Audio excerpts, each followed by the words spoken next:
And we're rolling. All right. We set? We're good, Nelson. Cool.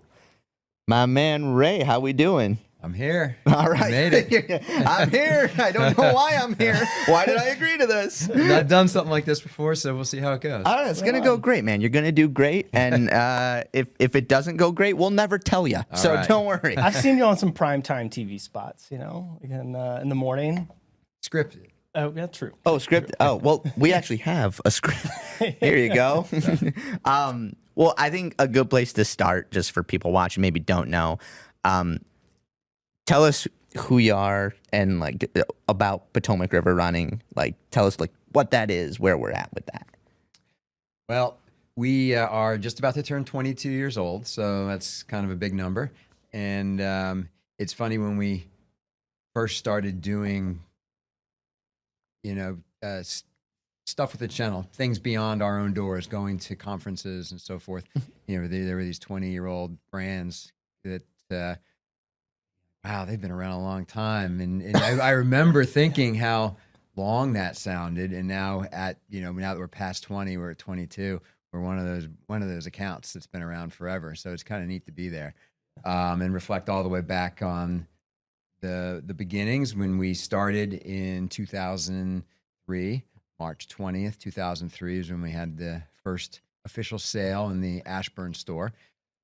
We were, we started out in the suburbs with Ashburn and Burke, which was going to be our second store that came open in June, a few months later. Suburbs of DC, Suburbs of DC, yeah. Sure. And we opened up 2 at one time because at the time, Kathy and I were partnered with my brother-in-law, Brendan, and my sister-in-law, Margie. Margie is Kathy's sister.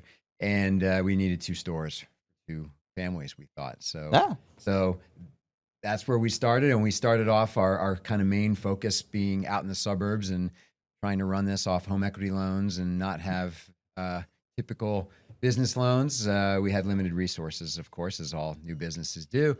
And we decided to really kind of have a focus on the medical side of things and the high school side of things. And that's where we made our first kind of investment in the community. And 22 years later, those are still very important parts of our business. But 2 stores in year 1, which is a little bit unusual for most accounts. And we were told, don't do that. You shouldn't do that. You shouldn't do that. But we didn't see any way financially make it work if we didn't do that. So we gave it a shot. And now with 10 stores in 9 here in Northern Virginia, 1 down in Midlothian outside of Richmond. And we won Store of the Year last year. We're pretty excited about that. Top store in the country. Watched a lot of people get that award over the years and hoped we could get a hold of it one day. And this year was the year. 2024 was the year. So that's what's up. Kind of round out who we are as a company. We have training programs and races. We put on about 25 of our own races and have a whole robust suite of training programs. And to use Kathy's term, the 3-legged stool that we use for our what our company is we've got the retail that gets folks in comfortable equipment, and hopefully then they want to capitalize on that. So they start training. And how do I train? So let's hold your hand. Let's show you a program where we can teach you how to get fit for those people that haven't really been active in the past. And then they get excited about how they feel a transformation in their life and they want to do something with it. And again, we can hold their hand, point them towards one of our races, keep the anxiety low of not wondering, what do I do? There'll be friendly faces there. Yeah. And then it's time for new equipment. And if we've done our job right, they come back to us and keep going round and round. Eat the beast. I think we've done a pretty good job at that. Yeah. Right on. So when you were first starting out, and you were seeing some of these accounts that were 20 years old, now that you're in the 20-year-old range, and those accounts are in the 40-year-old range, are you more of like, oh, that 20 years was nothing, like we'll make it to 40, no problem, or do you still look at the next 20 years as being like a daunting sort of task of another 20 years down the road? I don't know that I look at it as daunting from a business perspective, but just getting older perspective, owning a company a retail company involves being pretty active in your business and doing a lot of work and a lot of, things at different times of day. And it's not a traditional work lifestyle, as you all know. And at some point, do you hit an age where boy, it gets tough. I hope not. I hope that I'm active enough that I don't ever kind of run out of energy. But you look forward to people who are older, and you see that Mother Nature eventually catches up and you slow down. So getting to 40 would I hope we have some sort of exit plan by then that is a good exit plan that maybe doesn't involve us completely exiting, but 40 years is another 20 years. Yeah. It's only daunting from how old Kathy Right. and I will be at that point. Right. Can we still do something like this? Age is only a number. It's more of a mentality, really. Or I like to think so, physical. and I certainly keep Yeah. myself pretty active. So hopefully that'll turn out to be that way. Nice. So I did not know you opened 2 stores in the beginning. That's really cool and unique, and like you said, kind of unheard of to some degree, right?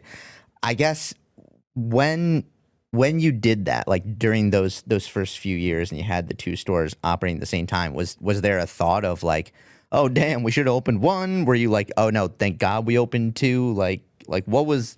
Because that's just so unique, right? Like automatically starting with 2. Like how was the focus there? Like I know you said Ashburn was the focus, but like just those conversations you had between you and Kathy and whoever was working at the time, like what did that look like?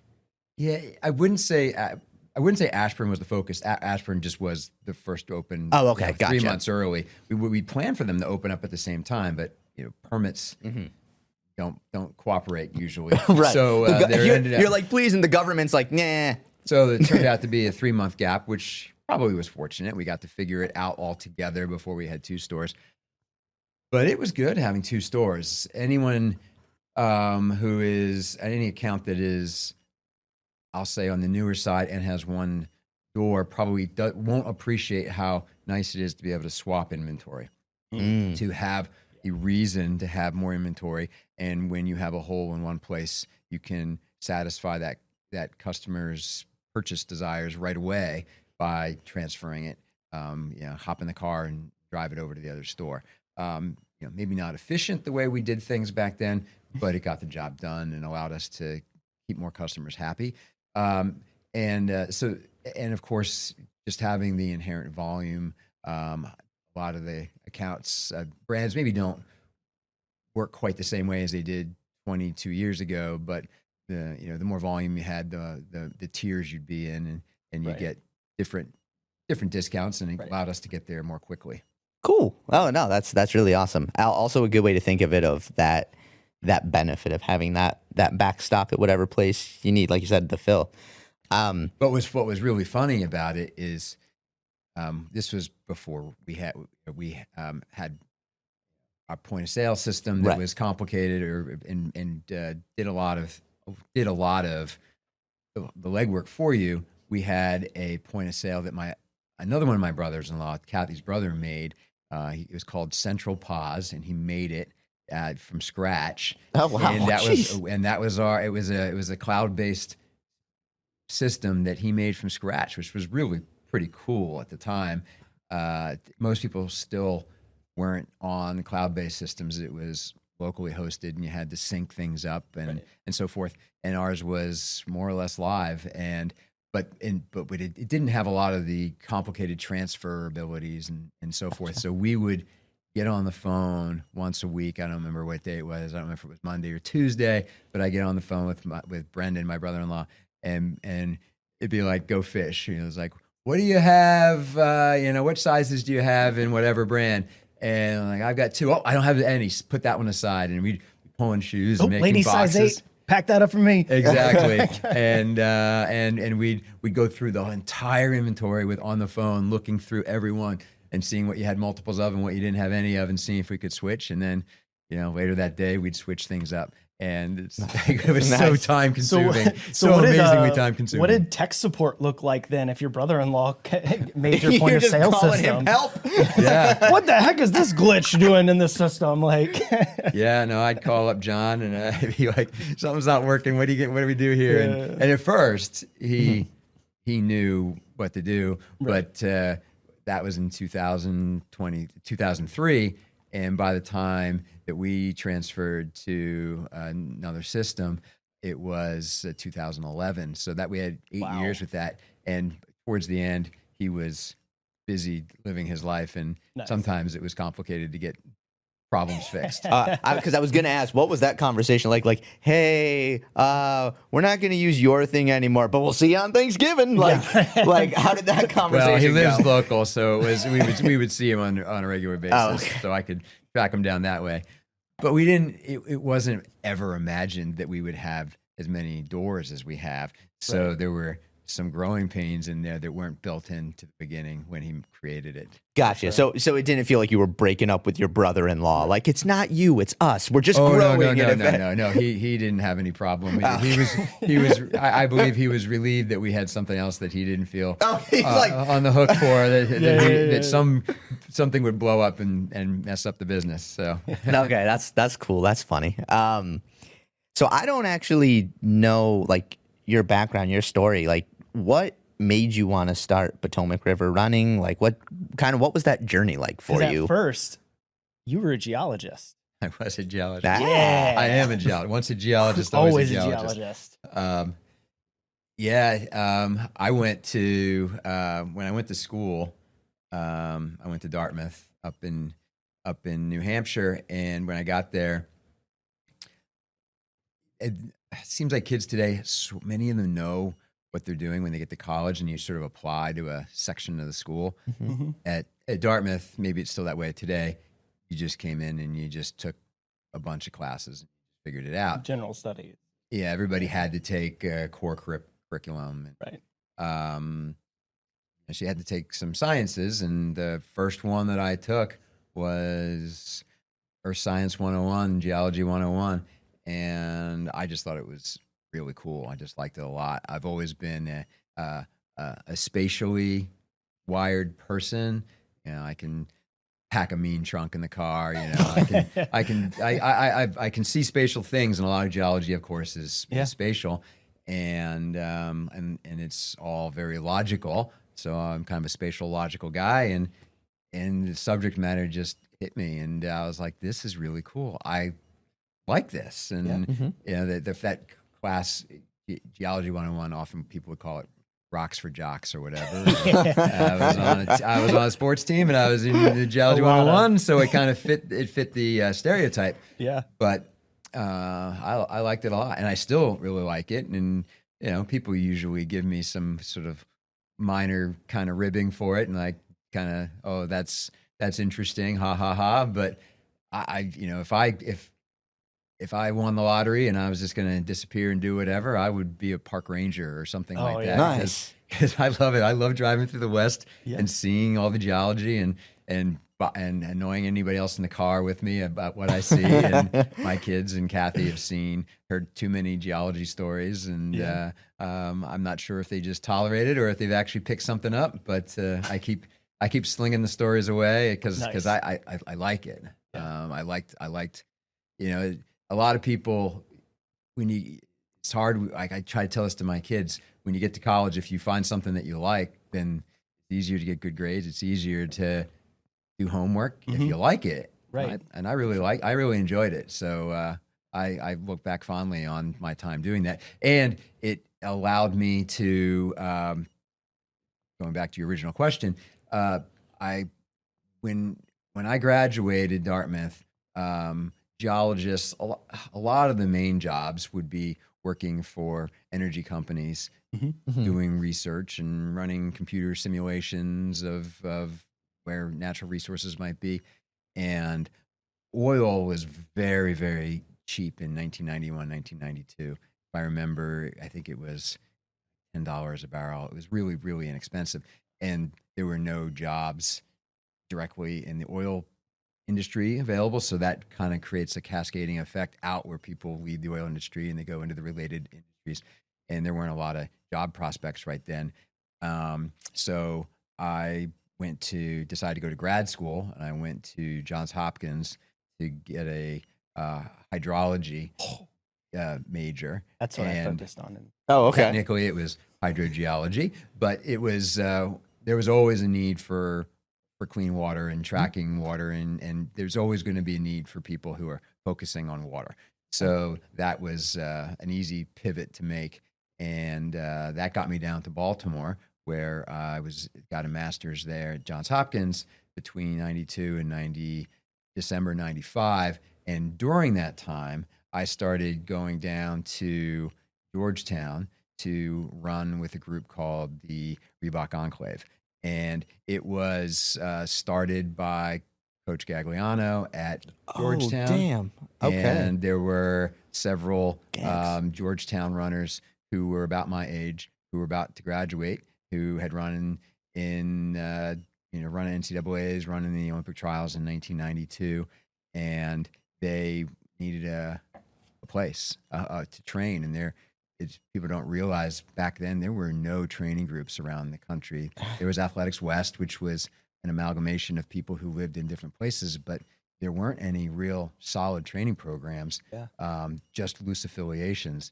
And Gags pulled this together, and I had been fortunate enough to run in the 92 Olympic trials in the steeplechase, and they invited me to come down and train with them. They knew I was in Baltimore, and my coach, Vin Wanana, who was at Dartmouth at the time, was friends with Gags, and they got us connected, and I started coming down to DC once a week, twice a week, and then eventually probably more like 3 times a week. And then I moved down here, got a job in the winter of 96. So now I'm down in DC, and Kathy, my wife, was also part of the Enclave, and we met there, and then eventually got married, and that's kind of what kept me down in this area. So the long-winded, back to your story of how do we get going with a running store. I had an environmental consulting firm job at a company called Waterborne in Leesburg, and I was happy there. I enjoyed what I was doing. Kathy and my brother-in-law Brendan were a little disillusioned with the consulting world, where they had been working in consulting, and they decided that they needed to make a change. And we all 4 of us, my brother-in-law Brendan and Margie Shapiro, and my wife and I, the 4 of us, we kind of huddled up and said, what do we want to do? And we were all athletes. 3 of the 4 of us knew running really well. Margie ran at Georgetown, and I ran at Dartmouth, and Kathy ran at William & Mary. And the other one's like, I'll build the iCloud. Well, he played soccer at Williams, so so we were and he did track in high school. So we all knew we all knew running pretty well. And after being with the Enclave for 10 years, I knew I was a known entity in the DC area, and I knew a lot of people who were decision makers in races and all, just in the local media, etc. So we're like, you know what? We think we can do a running store. We could do that. And we looked in the suburbs, and there was nothing in the suburbs, so to speak. There were a couple individual doors here and there, but there was no real presence outside of the Beltway in Virginia. So because it was just Metro run and walk, right, at that point. And they're technically inside. They were inside the Metro, inside the Beltway. Okay. Yeah. I guess maybe the Springfield store is just on the edge of the Beltway, but there was nothing really further out. There was Footsteps in Reston, and there might, as you went down 95, there were maybe a store or 2 down that way. But Loudoun County was empty, kind of open, and just starting up, and the suburbs of Fairfax. So that's where we decided we're going to go out in the suburbs, and we just pulled the trigger and got going, and got incorporated in 2002. Kathy and I got married in 2001. So very shortly after that is when this happened, and we moved out to Loudoun County, and Margie and Brendan stayed in Fairfax County, and we plotted our 2 stores and got going in 2003, and that's awesome. Off we went from there. Nice. That's awesome. I all of this is really cool and fascinating. I didn't know you were. So what was being coached by Gags like? Because that's wild. I didn't know that. So, well, technically, I was coached by Matt Centrowitz Sr. Oh, that's insane. Yeah, that was awesome. All right, Yeah, right yeah, on. yeah. So Gags was an omnipresent character. You know, Mhm. anyone who spent any time near Gags, he's got an iconic voice, and Yeah. it was pretty awesome to have that experience to kind of have him in the background. Um, he put the program together, but Matt Centrowitz Sr. was our coach who gave Gotcha. us our workouts and for the distance guys. Gags did, and Centro did the longer distance. So between That's awesome. my formative years with Vin Winana and then spending time with Gags and Centro, pretty good Yeah. set of coaches that I had the fortune of running under. That's insane. Oh my Yeah. goodness. That's wild. That's Because there's quite a number of folks that are still around this area that were a part of the Enclave group, right? Weren't the Brower men, Marty, yeah, Yep. Marty Broman, wasn't she Yep, a member she of that was. as well? Like, yeah, He was, and see if I can get everybody right that's here. Pete Sherry is still here. He's got a massage, his own business doing sports massage, and Bill Burke is still in the area. Jim Gibson isn't too far off. I'm gonna forget people who are right here locally, but Yeah. it's and then if you go up to New York and right. you can start pulling a lot of us still that are in the area. Steve Holman's in Philadelphia, John Troutman's up in New York, and Y'all still keep I in go on touch and with on. one another. There's some group chats that we're Nice. on that we see every once in a while, and Right there's often a once a year get together to see Matt Centrowitz, Coach Senior. His Nice. favorite place it used to be Chadwick's, that was under Whitehurst Freeway, and it's now called Mr. Smith's. But once a year in December, there's usually a gathering to get together, and a bunch of us come back together. Nice. But there's been a few events over the year where we've Yeah, gotten yeah. together for weddings, and some people who got inducted into the Georgetown Hall of Fame. There'd usually be a party somewhere outside of the Hall of Fame for those of us who weren't at Georgetown, where we get to see everybody. So yeah, we keep in touch. Nice. cool. Nice.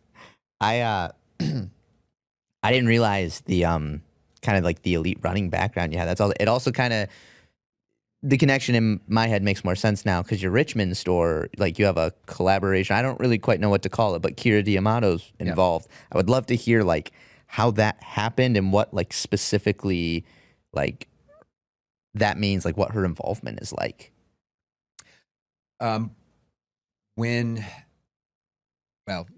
Kira had some time away from running. She had some injuries. Probably everybody's heard that story. She came to work for us. I think Scott Roscoe recruited her away. I think she was at Sally Mae or Freddie Mac. She was at one of those, one of the two. I always get the two of them confused, which one is which. But Scott convinced her to come work for us. She did some race announcing. She did a lot of our marketing and kind of an HR. Not HR isn't quite the right word, but she did a lot of just necessary stuff for us for promoting and marketing the business. Cool. And she did that for a number of years, and then started getting back into running, and obviously the rest is history. She took off, but at one point, she bounced around the idea she might at some point, she and her husband would love to have a running store. And when she hit that American record in the marathon, and we're like, you know what, this would be a good time to open up that store that we talked about that was in the hometown where they lived in. So that's where that was picked purely because that's where they were living, and that's where they were from. And she's a running realtor, so she found the location. Exactly. Right. Yeah. So we wanted to, we talked about that, and that might be something that they would want to do long term after when they get to their, I'll say, retirement from there every day. And for Kira, running was the primary focus. So that's what we set up. We got the store going and put her name on it. And when she do appearances, she would be the face of the store while we kind of ran the store. And at some period in time, when the time is right and she's no longer crushing it on the world scene, then we'll see how that transitions over to it being her store. That's awesome. That's the plan, and time will tell how it plays out. But that's the plan. Yeah. Right on. That's cool. Thank you for sharing that. Yeah. That's so interesting. Yeah. Do you have any geology questions? Because I can't ask those. I can listen and be like, sounds good. I'm a dummy. Yeah, no, I mean, like when I went to school, I studied geological engineering, and I was a TA for the hydrology class for a number of years. So when I first started working in the area, and I was introduced by the sales rep I was working with, Michael introduced me as like being a geologist and having gone to school for geology. And I remember getting an email from Ray being like, I was a geologist too. We're going to get along well. Like, nice. I was like, I can't wait to talk rocks about you. I'm sure you could go on a trail run and you're constantly just talking along the trail run. And that's what my wife gets kind of bored sometimes with, like, all right, that's enough rock talk. Like, we've had enough of that. Like look at the foliations over there, and that's some nice schist, or, what have you. It's like, but you're a car guy as well. Aren't you? Well, pseudo car guy, or before we get into cars, because I want to stay on rocks for a sec. Yeah. Do either of you know the ringing rocks? Do you know what in that Montana? No, well, there's a number of there's them. a number. There's a place in Pennsylvania as well.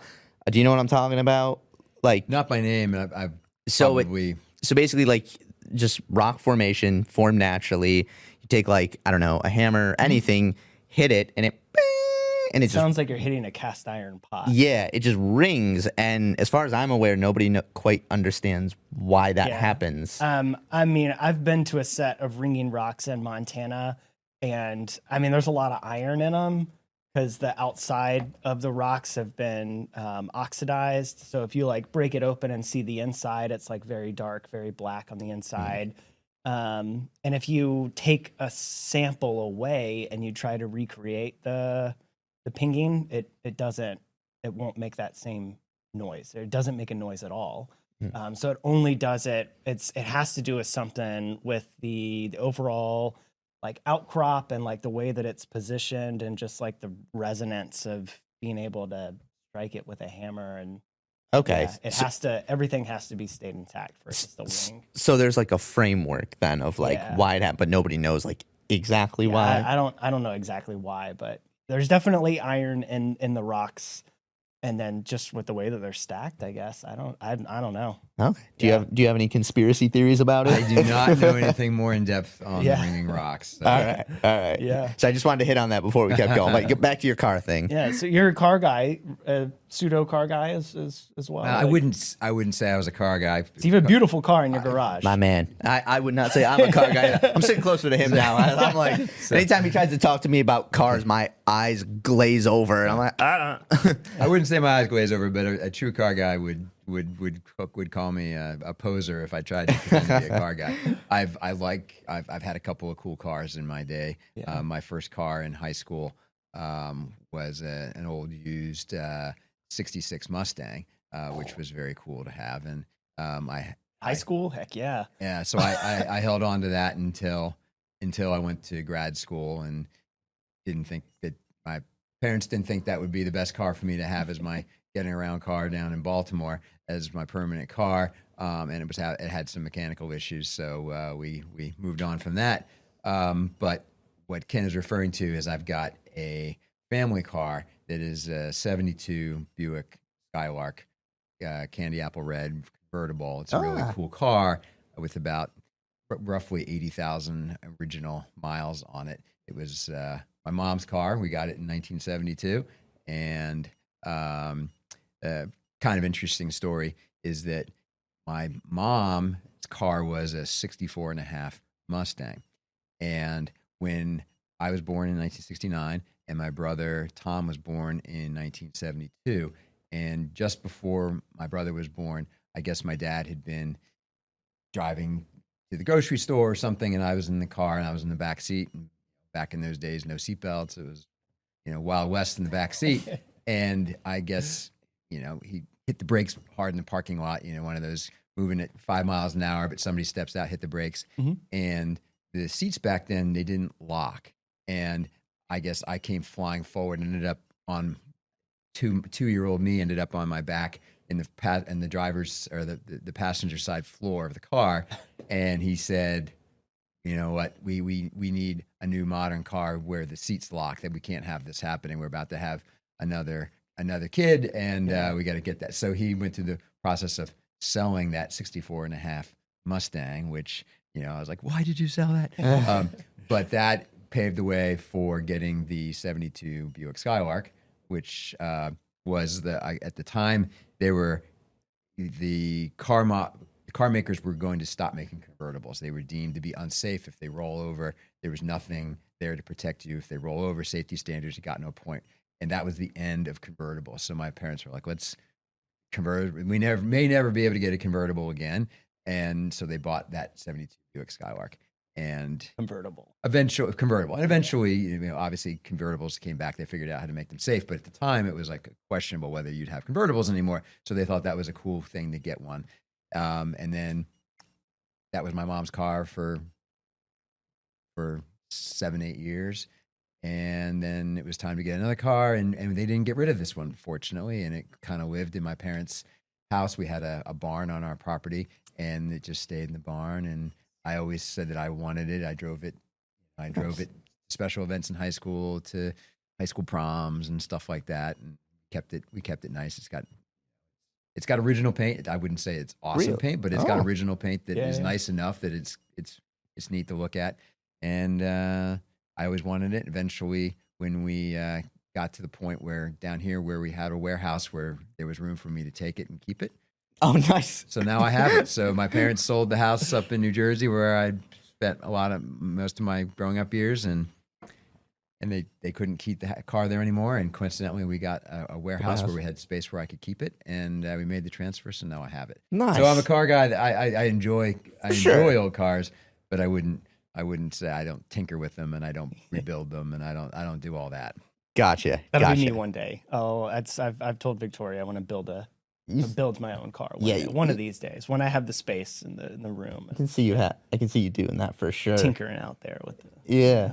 Okay, that's cool. What part of New Jersey are you from? Mendham. It's in Morris County. Yeah.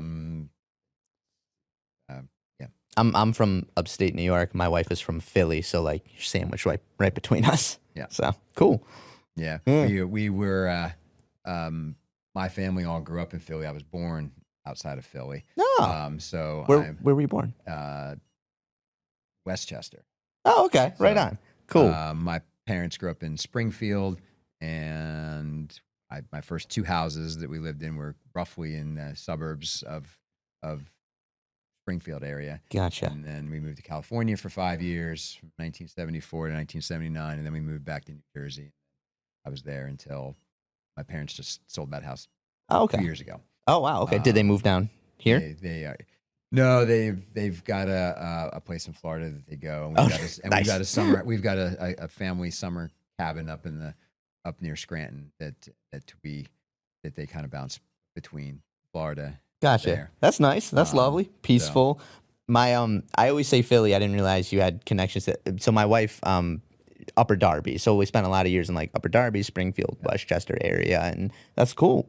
But what I was going to say when I pointed out that we were from Philly is we moved where we were in New Jersey. There's a bit of a high zone of New Jersey where we lived. If you were going to go to New York, you'd kind of go up over a ridge and then drop down, and you can actually see New York City really well. It's one of those.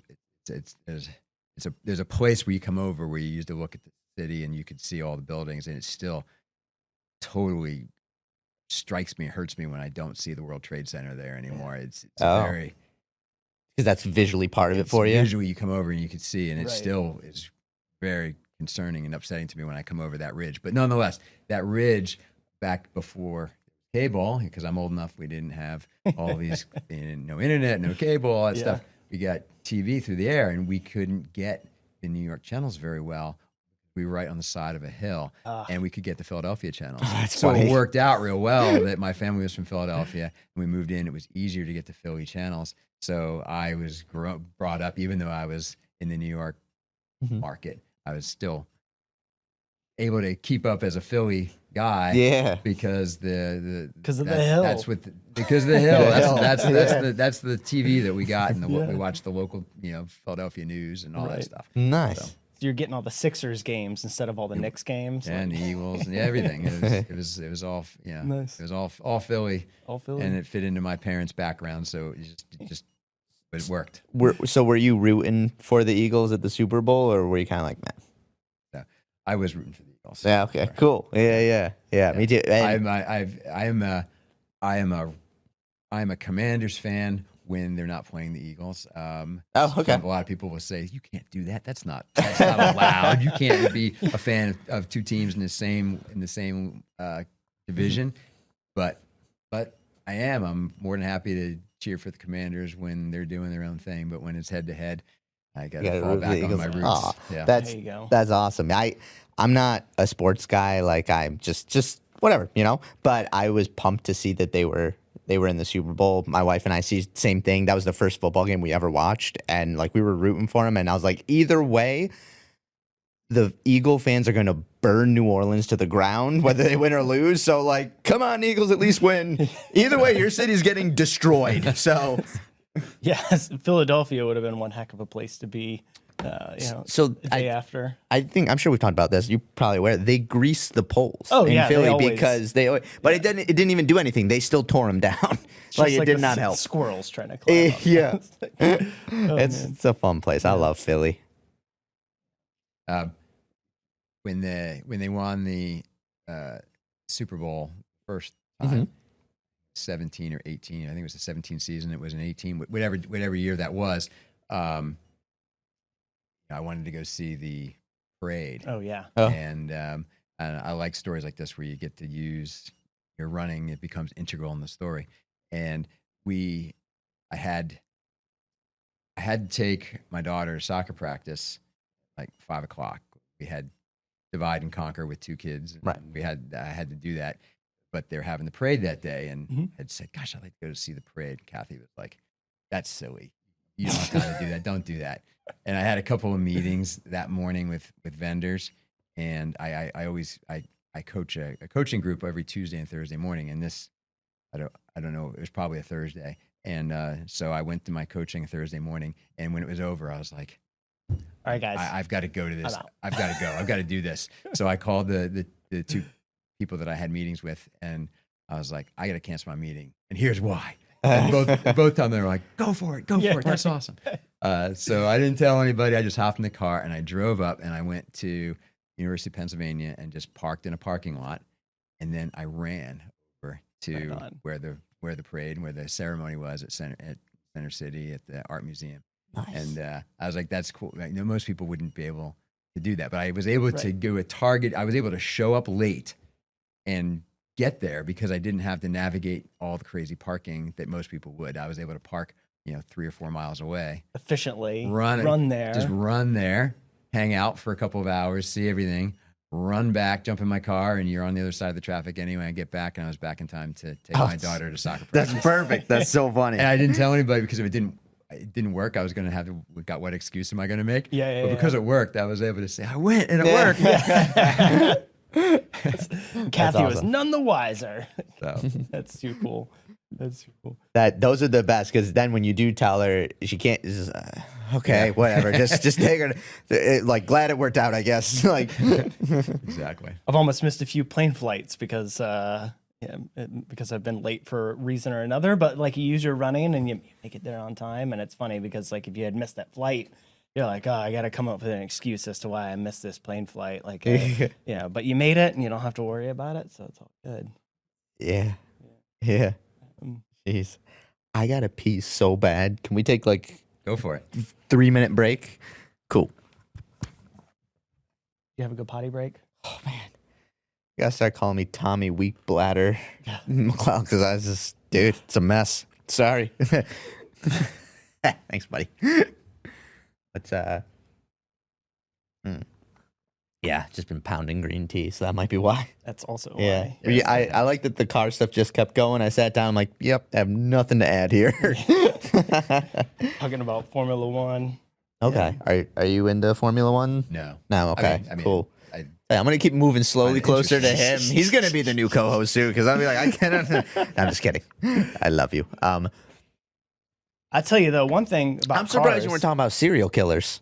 Jesus, the serial killer.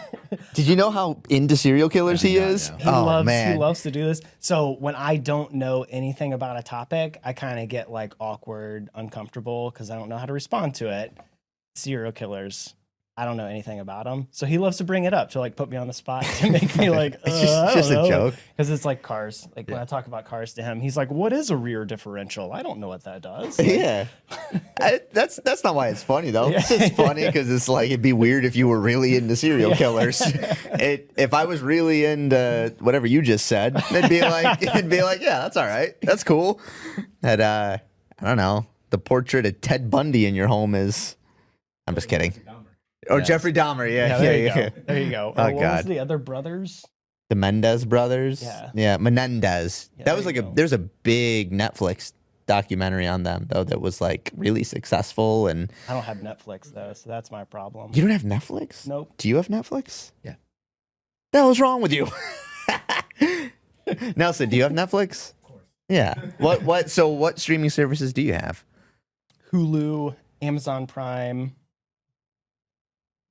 Is there a reason no bueno on Netflix or just not the type of programming you want to watch? I mean, like, I would say maybe not the type of programming that I'll watch, but like when we did have access to Netflix, I should say it that way. When I had access to Netflix, there wasn't really anything on there that I watched regularly. It wasn't really anything that like called me to it to like, keep the subscription or to get my own subscription. So Gotcha. I was okay with the rule change to not allow so many people logging in, sharing accounts and whatnot. I was like, yeah, okay, I'm cool with that. Totally. Yeah, it's like a golden age of television programming, but it's also can just be overwhelming because there is so many good programs, like good shows, good stand-up specials. That's what I've been watching a lot of The Golden Girls. Yeah, tell me about that. a lot lately. Yeah. Are you a Golden Girl fan? I've watched it back in the day, but I'm not a rerun Talk fan. about quality entertainment right there. Sell me on it, man. It's just a good wholesome TV show. Like it's you can think of it like 3 friends or 4 friends are living in a house together and just like the antics that they get into. Basically the premise of it. And yeah, they are 3 women. I mean, they're playing people who are in their 50s, 60s, right? But like they're just still 3 friends that get into, silly things. And all problems can be solved by eating cheesecake at the end of the night, and talking them out. That's what I learned. So Are any of them still alive? they're all passed. No, Yeah, Betty White was the last one. Yeah. Oh, she hosted SNL around like 2010.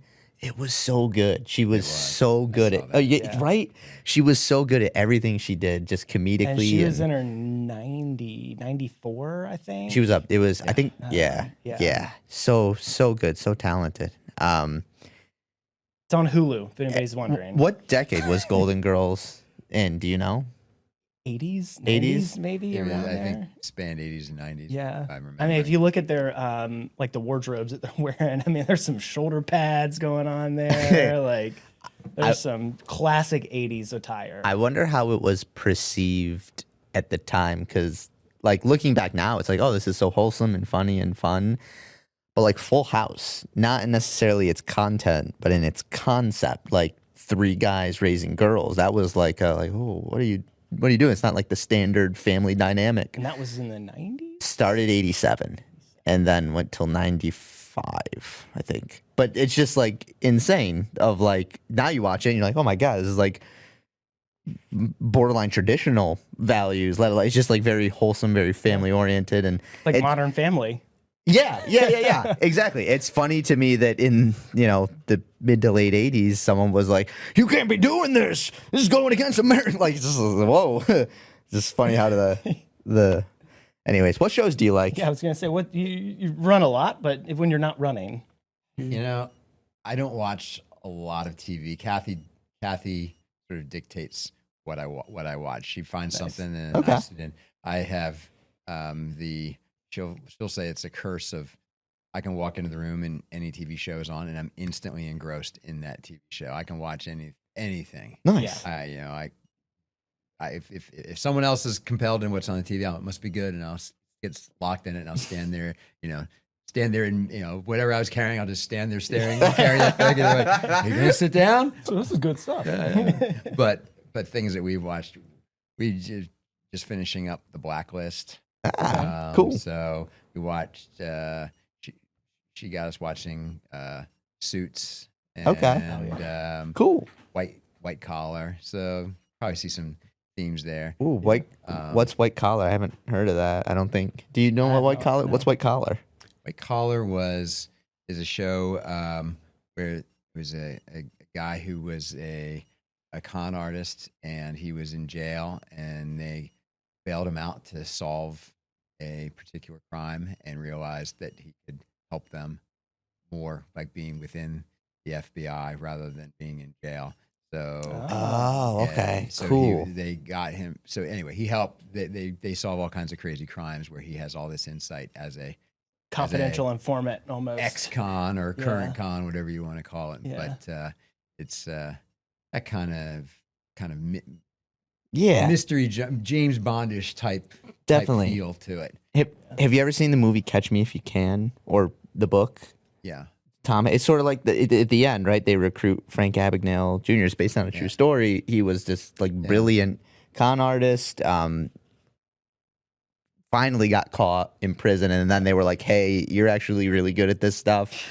We'll let you out. You can kind of have a life. I mean, it'll be still restricted. You have to show up to work every day, or we're gonna come get you." Yeah, it's very much like that. Oh, that's interesting. That's wild how things happen. And then Frank has developed technology that has helped prevent further counterfeits even today. Like basically he was writing fake checks the whole time.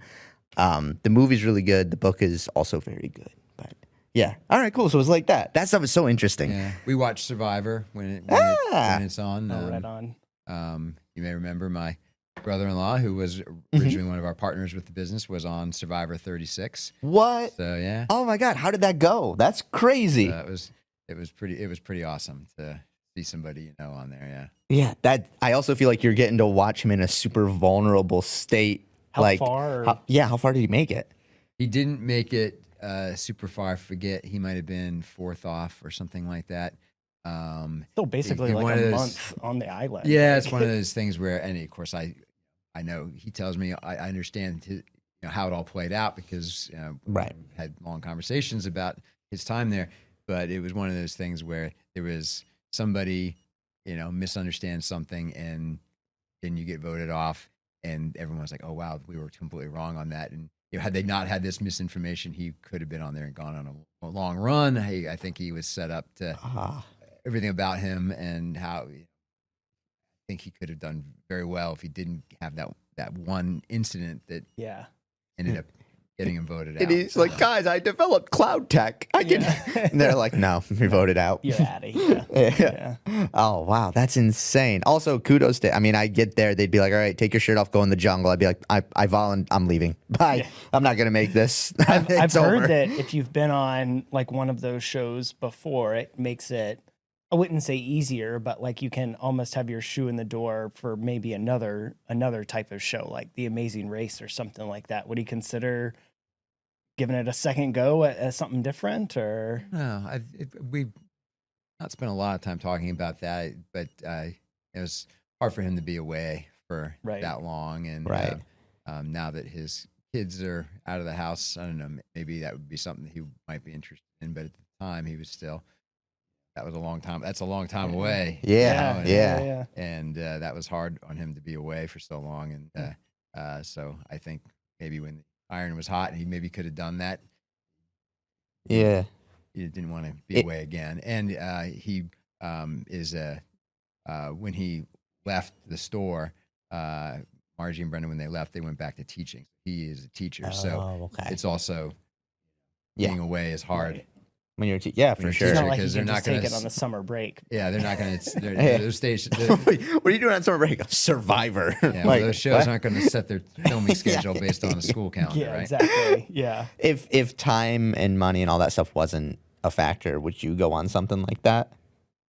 Yeah, I would. Yeah, I really, would do that. dude. That's awesome. I would definitely enjoy something like that. You're a stronger man than I. I'd be like, no, thank you. That's awesome. So, Right on. my biggest problem is I would get really cold. I wouldn't be able to handle being Right. cold. Yeah. Physically, not that I wouldn't be. Yeah. I'm worried about not being tough enough to handle it. But I don't think that physically my body would handle being The weather. cold. I don't have enough. That makes sense. I don't have enough insulation, so to speak, to, Yeah. to keep me warm. Wait, And wait. so I think that would be my Achilles heel, is that I would have a real problem with those wet, cold days. We see you 3 months from now. You've gained like 75 pounds. You're like, what? I'm training for I'm Survivor. prepping. I'm getting ready. I'm making my dreams come true. Man, so like as quite a few people have been on TV then. One of your employees over at Burke, she was on Jeopardy. Yeah. And I was talking with her when I was just over there for the Spike Night the other day, and that's what she was telling me about how it's easier to, if you're picked on one show, it's easier to get on to like another one, because she was telling me a couple of the folks that she's in a group with from Jeopardy, they've also been on like other quiz shows because of their appearance on Jeopardy. I thought that was really cool. But and it was really cool. Like she was telling me about like there's jeopardy.com. Like you just take the quiz, and if you pass the quiz, you might get a call. But it's just super fun just to do the quiz and That is cool. to see how smart you actually are. Are you smart enough to be on Jeopardy? I'm not. I can tell you I'm that not. much. No, I would fail immediately. I was close, but not close enough. They would regret letting me even take the test. They'd be like, "Oh God, oh my God." So I took the SATs twice. First time I did decent, but I was like, I want to take it again just to see if I can really better myself. Mm-hmm. I just had some stuff going. Like it was like height of sports season. My family was leaving for vacation, so like literally after the second time I took it, I got in the car to go on vacation. I forgot a calculator the second time. So I was just doing impossible math in my head. I'm They like, should give you one. they're like, no, that's not how they roll in New York anyways. Oh, wow. Yeah. So like literally there's just things you can't do in your head. Like it's just, and I can't remember exactly, but it'd be like, I don't know, like long division, square rooting, all of these things that like you just, if you don't have that information, it would be memorization. There's no way you can work that out. So like, I had to do some neurological testing not too long ago, and there was like a math portion of the tests, and I was in the same boat. They would not allow me to use a calculator, and so they're giving you these like long division problems to solve, and it's been so long since I've done that. Like I forgot how to do it by hand, so I did the best that I could, and I would get this big fraction, like 237 over 14, and they're like, no, that's not the answer. You can reduce that. And I'm like, well, no, that is the answer. It just needs to be reduced, and I'm not doing that. So like, and That's they would funny. just mark it wrong. And like, here. I actually just for some reason it wasn't long division, sine, cosine, and tangent. Oh yeah, do you remember doing those that? are the bane of my Like existence. you can't. I mean, unless I'm wrong, you can't do those. Nah, there's like, a circle. There's like a circle that you can memorize. It's like Okay. 2 pi and pi over 2. but it's still memorization, right? Like you Yeah. can't actually do the work out. Like no, you can do the workout. oh really? Yeah. You Oh, can do it okay. all by hand. It's just you have to know a thing. You have to know this like circle graph thing Okay. situation to be able to do it. But there is still a memorization piece of that. Okay. Yeah. Where like I guess long division was not the right term because I guess you could do Could that you do long math division out. by hand nowadays? I could do long division, but nothing sine cosine. Yeah, that's what because But I could do long division. long division you just like it just would take a minute. It wasn't that the sine, cosine, and tangent. I was just I'm gonna go. I'll see you, man. Thanks. No, I'm just kidding. Just like you just watch a man fully break down like sine, cosine, and tangent. Not once has that been applicable to my life. Did you ever have any like really difficult courses when you were taking geology? Did you ever anything call out to you that was just extra hard for you? Or for Well- myself, it was pre-calculus. It was the sine cosine nonsense. Yeah, I at Dartmouth, I didn't have to do a lot of math there. I had Okay. come in with enough credits. I didn't have to do for that basic math. So the geology side of things used math. But it was that was manageable for me. But when I went to grad school, it was my program really part of it was an course, Mhm. and I struggled with the higher level math there. I don't even remember what the classes per se were called, but yeah, I was the real high level math was where it was where you kind of had to take it on faith, like Taking like how these things integrations work, and you stuff, know. and trying to All the high level integral stuff was never totally made sense to me. I'd memorize it, and Yeah. but I didn't totally get it, and Right. therefore I didn't really enjoy that side of things. I limited that as much as I could.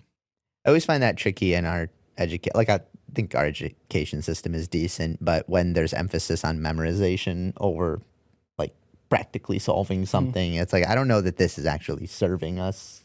That was for me in college. The geology class that gave me the most trouble was mineralogy, mineralogy. So the study of minerals, and we had to memorize all of the chemical formulas for all of the minerals. It's tricky. And some of those are like really exceptionally long. And yeah, if you're dyslexic, forget about it. Are you dyslexic? Yeah, I am. So Oh, I didn't know that. it was a little difficult. Like That's very unfortunate. Oh man. but it's okay. Did you get through it? Yeah, I got through it. I Yeah. graduated and Cool. you know, Oh, I guess that. I mean, I meant that specific class. yeah. That would be insane if they were like, you can't I grad. only had to take it once, but I had a lot of anxiety that semester. So Yeah, that sounds intense. If you were not doing running as an activity, physical activity, what would you do that was not running? Like I mean, you'd probably want to auto race. yeah, well, yeah. I mean, I've always wanted to go to race car driving school. That's been a dream of mine. But I mean, like I grew up surfing, and I huge into rock climbing all through college. So, I mean, really, the reason why I started running was when I graduated college and I moved back home. My mom has always been a runner, but you know, lived at the beach. There's no rocks to climb out there or gyms to go to. So I just was like, oh, let's got to stay in shape somehow. Might as well start running. And it just morphed into going to fun runs, and I got to meet like owners of stores, and started out as a part-time job, you know, after college, and here we are. Nice. For me, so I grew up in the heart of the Adirondacks. I started running in like middle school, and at that same time, I also started cross country skiing as like my winter sport. I'd probably say that. The only thing with that is like you can't do it here. You know what I mean? In Virginia, it's not. So it's tricky, but I guess that's like my second love after running for sports. Yeah, I really like skiing, too, downhill skiing, and Cool. water skiing. So I could cover all year long. And my family has had a place up on a place called Lake Wall in Paupack, which is a little bit east of Scranton, up in northeastern Pennsylvania. And my grandparents got the place in 1954, so it's long time in the family. But cool. It was close enough to where we grew up in New Jersey that it was an easy drive. We go up every Friday after my dad got home from work, and we come home late Sunday night. And you know, so from May to September, I'd water ski. Nice. So cool. All the time. Yeah. Awesome. And then I had a group of friends in high school that liked downhill skiing too, and we would, believe it or not, in New Jersey, we were skiing 3 or 4 times a week. Oh wow. When I was once we could drive, and we were off to skiing on the weekends. And my mom and dad ran the middle school ski club for my brother, and I was in the high school ski club. So there was Thursday and Friday we'd be skiing, and then Saturday or Sunday or both we would just go with our friends back when ski tickets were $30 a pop or whatever they were back then. And So skiing, I really like skiing. If I could have, Damn it. you know, So can done you do something one else. one Nice. ski on water? Yeah. How long or how old were you when you were able to do that? Probably 11 or 12. Wow. I didn't start until I was 10. We moved back from California. Um, and we were going to the lake all the time, and Yeah. I picked it up when I was 10 and Nice. quickly slalom skiing and downhill skiing. We used to do all kinds of jumps. Back when you go to ski areas now, they encourage you to do jumps. They've got the That whole like terrain park. the terrain parks, Yeah. right? And but back then you had to find where they had the snow gun and it had a pile of snow next to it. And you had to make a jump off of that and risk having your ticket taken away. But we did all kinds of crazy jumps. And I recently found an old VHS video that from a birthday party that I had. My parents had taken my friends to a birthday party and old big camcorders, the size of Right. huge camera, and I got pictures of me doing some of those crazy That's cool. back scratchers and stuff like that. Yeah. So it's Nice. cool to show the kids, hey, look, I used to be able to do that. But I love skiing. Was if I could have been, superstar and something else outside of running, skiing would have been either downhill or water skiing. I thought it was awesome. That's Nice. super cool. I remember learning how to water ski, and my my aunt and uncle taught me how to water ski, and they had to tie the skis together. Like in the beginning, because I couldn't keep my legs together. It's the moment the boat gets going, it's, like you fall right down. And have you ever water skied before? Once, but I don't really remember how it went. I think I was able to stay up eventually, but nothing noteworthy happened. Yeah. Yeah. Yeah. Fun. Enjoy it. Yeah. It's been such a long time, a couple years at least. Went up to New Hampshire on a work trip and was able to go water skiing. Ah, Sneak away to go water skiing for a that's pretty fun. couple of runs. Nice. Yeah. Sorry. My dad, grew up. He when they got the house, he was 14, so he grew up water skiing when he was a kid as well, and so he had all kinds of tricks that they do, and those tricks, and so I could put the rope around my neck and go back and forth and down. And That's and wild. Put it around my foot and go back and forth and jump the wake with it around my foot. And Oh my God. things like that look really, really scary. Right. And people would I can't watch, but That's cool. I never got hurt doing those things. I got hurt. If I got hurt water skiing, it was doing normal things and you trying to cut across the wake super fast and Right. losing your Yep. ski. You catch an edge But you put it around your neck and everybody thinks you're going to break your neck. Yeah. But if you fall, it just slips right off your neck. Right. It really isn't that dangerous, but it looks dangerous. We just see And- you getting dragged by your neck through the Yeah. water. Just, help. that was the one thing that I had to learn when I was first learning how to water ski. Like I would never let go of the rope, even if I had fallen down and just getting drugged by the boat. It's like That's funny. like, let go. I wasn't a show-offy kind of person. I didn't like the spotlight to be on me, but the one place where I felt like this was fun to show off was water ski. Yeah. So you'd go by a bunch of boats with a bunch of people on them, and I'd put the rope around my neck and I would. So it was my kind of like one alter ego where I would show off a little bit. Yeah. That's so fun. Or you can like spray them with the water. You can do like a rooster tail and Yeah, you're theoretically not supposed to do that. Yeah, you can do yeah, tricks yeah. all you like. That's so funny. That's so cool. oh yeah. All right, so I guess we can move in. At the kind of as we're getting towards the end, unless you have any other questions, and just like lightning round type of questions, I'll hit you with a couple of things. We can talk about as much as you want or as little as you want, whatever you want to do. Just I like hearing people's thoughts on these things. So is that cool? Sure. All right, my man. So first question: do you believe in aliens? In aliens, Yeah. I believe that there is something out there somewhere, that there probably is something similar to what we have. I don't know if I think of them as aliens. I guess in the loosest term, if they're not from Earth, they're aliens, then sure. Cool. All right. Good deal. Anything to add? You know what my thoughts I are. don't know. Just being polite. Okay. I think the probability is is sheer probability. Yeah. There's got to be something. Do you believe in ghosts?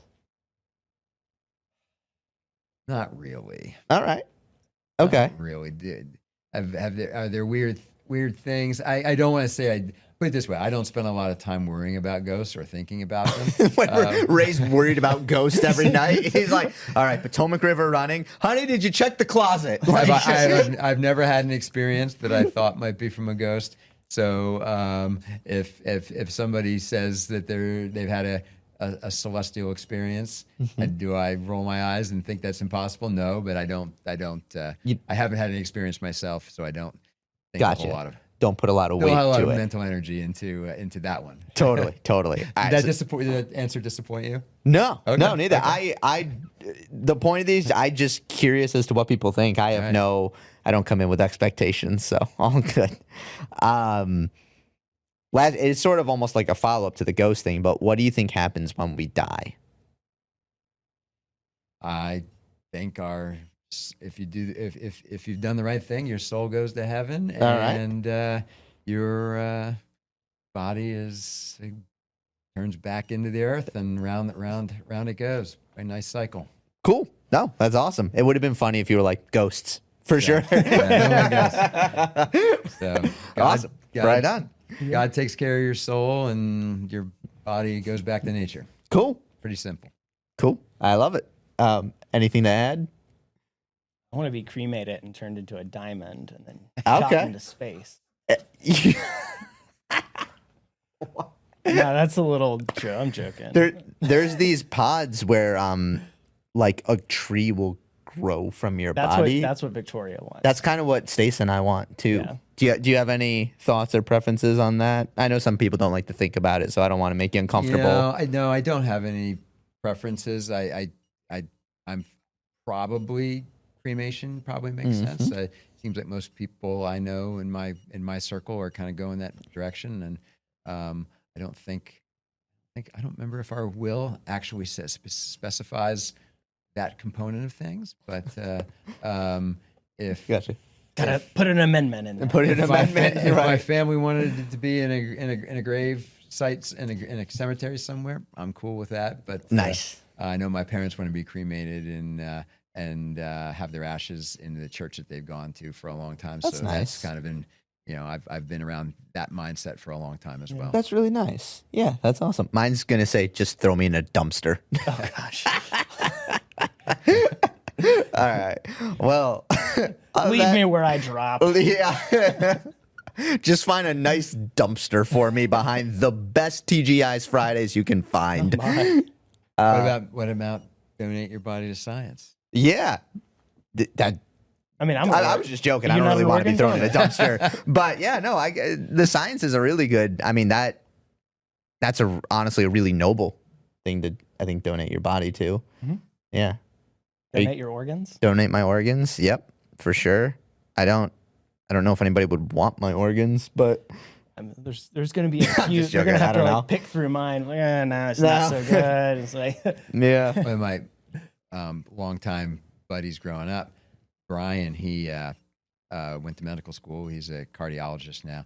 But he, when he was in, I forget what level of med school, he had his cadaver, and he invited me to come and experience that with him. So I got to go in and see his cadaver in a partial state of dissection. And so that definitely gave me a new perspective on, thank goodness people are do doing that, this. Yeah. right? Because for sure. I mean, it's a very noble thing. Yeah, absolutely. I was just trying to find the jokey version of it, but yeah. I can't do any of that. Like, if somebody invited me to go and to witness something, I would have to pass. I get squeamish, even if I like, looking at something on TV. I can't handle it. I just watched Fast Times at Ridgemont High. Oh, for yeah. the first time in a long time. Have you seen that movie? Yeah, it's been a long time. I have since I've not, seen it. but I'm aware. There's the scene where they go to the science class goes to the hospital to see the cadavers. Yep. That's a That's a good scene. If you haven't seen Fast Times at Ridgemont High, and It's one of my dad's. My dad has that on DVD. that's a good scene. I remember seeing it when I was a kid. I'll have to watch that. So I got Lord of the Rings, Fast Time at Ridgemont Yeah, High. I can't believe I've you never never seen Lord of the Rings. Just haven't. I know, and Yeah, that's a problem. I know. I'm all right. The geologist ganging up on me. Nelson, help. Have you seen Lord of the Rings? Yes. Oh, wait, you have? Yes. F you, Nelson. Come on. I thought you had my back, man. There's certain movies that transcend all of your I know. interests, and Yes. Lord of the Rings is one of those. You got to see that. For sure, I want to see it. My wife and I are like, she hasn't seen either, and we're like, we have to watch. Like, I want to watch it. Like, I love nerd stuff. Not that, but you know what I mean. That's in the nerd culture. I've got like the director's cut editions for all Yeah. three.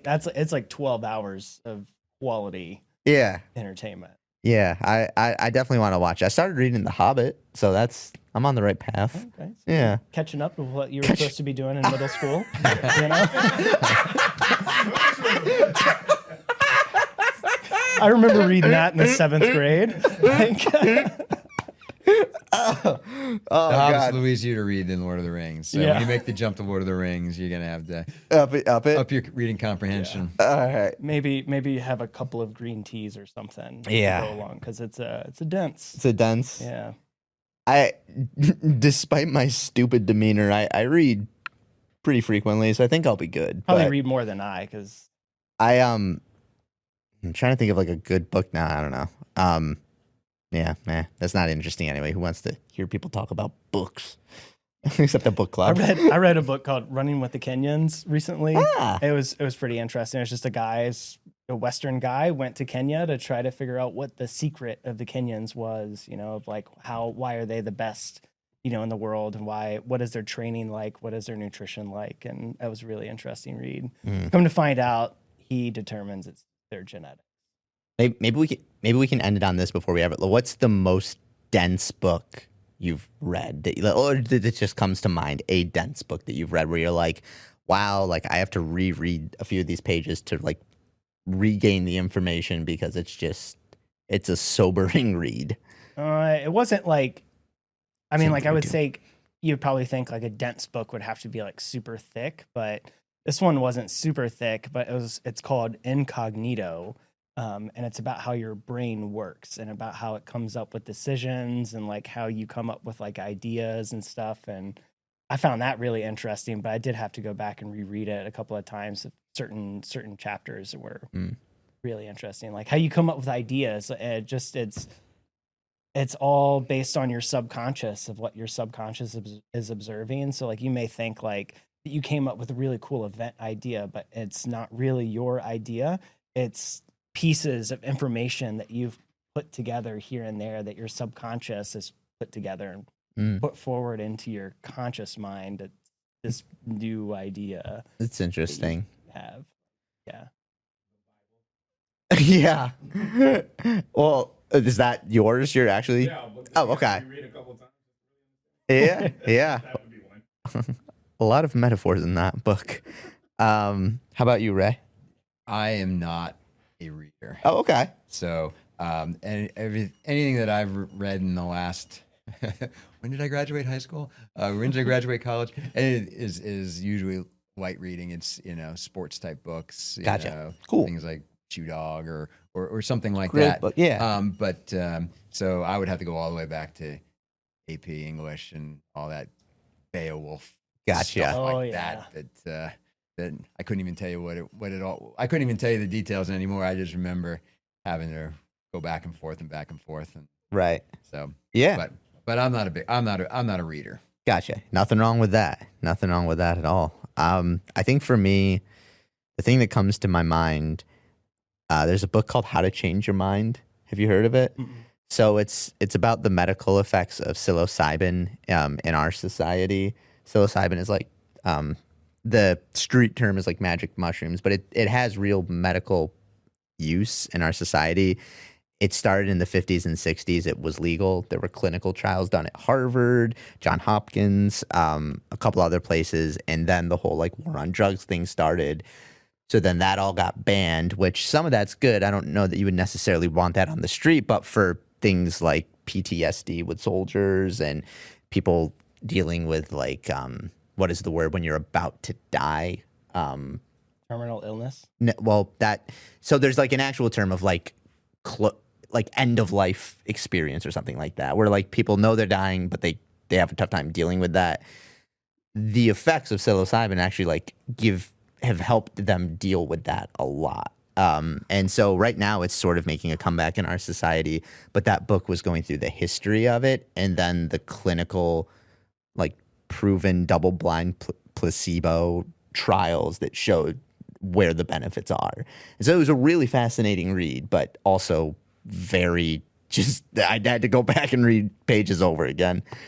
I don't know, man. Mushrooms are nasty.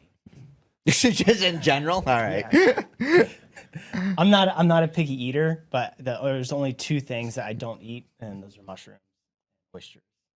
And it's a texture thing. Yeah. Mushrooms is kind of like chewing on a piece of rubber. That's why I don't like the texture. Do you cook them ever? Because if you cook them, they get pretty good. Yeah, I just stay away from them. Oh, okay. Yeah, it's just I'm not a. All right. Yeah. Well, before my brother-in-law is allergic to mushrooms, and everybody knows this. My mother-in-law is wonderful. She's the sweetest lady you'll ever meet, but she's kind of ditzy sometimes. She made this whole casserole thing. And she's like, "Oh, hey, here, you can have some." He starts to eat, and he goes, "Oh man, it's really good. What's in it?" She's just rattling off the ingredients. She's like, "Oh, paprika, mushrooms, pasta," and he's like, Whoa. "Mushrooms." What did you say? He's like, "Okay, now I gotta go to the hospital." And she's like, "Oh my god!" He's like, "If you don't like me, just tell me. You don't have to kill me. I'll avoid you in different ways." All right. Well, Ray, thanks for being on, my man. All So right. that camera is your camera. If you want to promote your business, if you have any social handles, you get whatever you want to do. This is your time, my man. Say what you want to say. All right. It's been great being here. Haven't done something like this before, so hopefully I didn't bore everybody. Come visit us at PR Run and Walk. Got lots of locations. Have great staff that takes care of everybody in the store. And if you're still picking your own shoe, and you're probably falling into your own biases as to what you think is out there. If you haven't tried on more things, you never know what might be better, because you think what good might be here, but you don't know how good something else would be. So if you've not, even if you consider yourself experienced to getting your own shoes, come on in and try a store like us, and we'll see if we can find you that perfect shoe that you didn't even know you were looking for. But 10 stores in Virginia. So if you're local, we'd love to see you in any of those stores, and say hi if you come in. I love it, my man. Anything? You know I don't have my Instagram. Okay. I don't know what that is. It's K-Rock something or another. I'm gonna go home and watch Formula One. K Rock 313. Why do I know it? All right. Well, Pat of Butter, his dog's Instagram. For me, hello. You can find Laugh and Run podcast on YouTube, on Spotify. Follow us on Instagram. Show dates, Laugh and Run show. I say this every episode. I'm going all over the country this year doing my live show. We do a free All Paces Welcome group run before the show, followed by the show. We have some dates up. I'm coming to Clearwater, Florida, St. Petersburg, Florida. Doing Rehoboth Beach this summer. Minneapolis, Bozeman, Montana. Other places that Utica, New York, tying it into the Boilermaker that just got cooking, so pumped on that. So that'll be great. Hope you can stop out and see it if you enjoy this show or my sense of humor. All right. Well, on that note, thanks so much for coming on. Thank you. F you, and we'll see you later. I'm sorry. That's a wrap. That's a wrap. You did amazing. Like you were great. All right. thank All right. I get the fuck. Yeah, I know. I'm sorry.